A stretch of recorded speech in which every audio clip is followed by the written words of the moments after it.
Hey, welcome to Live with Lynn. So if you're here, say hi. If you're watching the replay, be sure to type replay so I know you were here. I'm Lynn Huber, and I appreciate you being here today. So today I'm going to tell you a story, the Christmas Scout story. You know, today's Christmas. It's a special day, and I hope that you're all feeling the love today.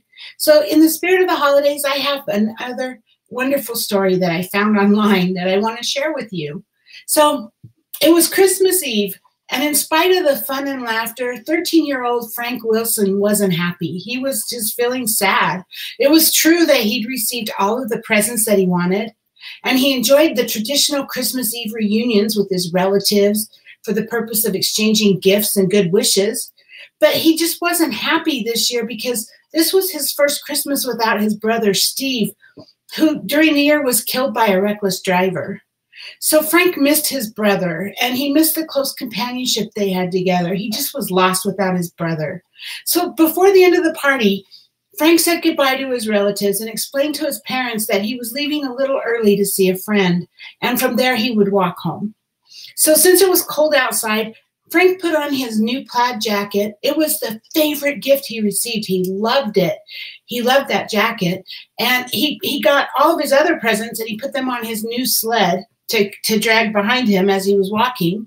And so he headed out, hoping to find the patrol leader of his Boy Scout troop. Frank always felt understood by him. Though rich in wisdom, the patrol leader lived in the flats, which is the section of town which is where most of the poor lived. And he did odd jobs to help support his family. And so Frank went to his house, and to his disappointment, his friend wasn't at home. So Frank decided he was on his way home. He was hiking down the street towards home. He caught glimpses of trees and decorations in many of the small houses. And then he noticed through one front window, he glimpsed a shabby room with limp stockings hanging over an empty fireplace. There was a woman seated nearby the fireplace, and she was crying. So the stockings reminded him of the way he and his brother had always hung theirs side by side, and then the next morning they would be bursting with presents. A sudden thought struck Frank. He hadn't done his good deed for the day.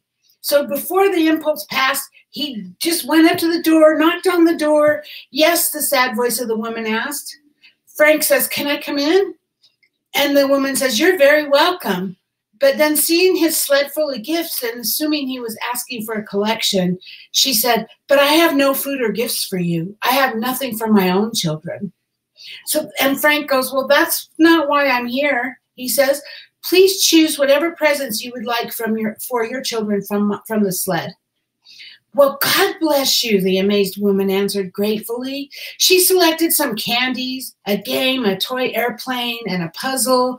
When she took the scout flashlight, Frank almost cried out. But he didn't. He let her take it, and finally the stockings were full. And she says to him, "Won't you tell me your name?" And he says, "Just call me the Christmas Scout," he replied. So that visit left Frank touched with an unexpected flicker of joy in his heart. He understood that his sorrow wasn't the only sorrow in the world. And before he left the flats, he had given away all the rest of his gifts. The plaid jacket was gone to a shivering boy. So now Frank trudged home, cold and uneasy. How is he going to explain to his parents what happened to all of his presents? So when he gets home, his father says, "Where are your presents, son?"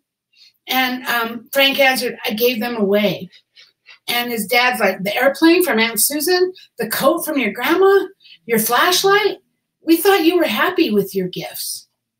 And he says, "I was very happy," he answered quietly. "But Frank, how could you be so impulsive?" his mother said. "How will we explain to the relatives who spent so much time and gave so much love shopping for you?" And his father was firm. "You made your choice, Frank. We cannot afford any more presents." Well, with his brother gone and his family disappointed in him, Frank suddenly felt dreadfully alone. He had not expected a reward for his generosity because he knew that a good deed should be its own reward. Otherwise, it would be tarnished, right?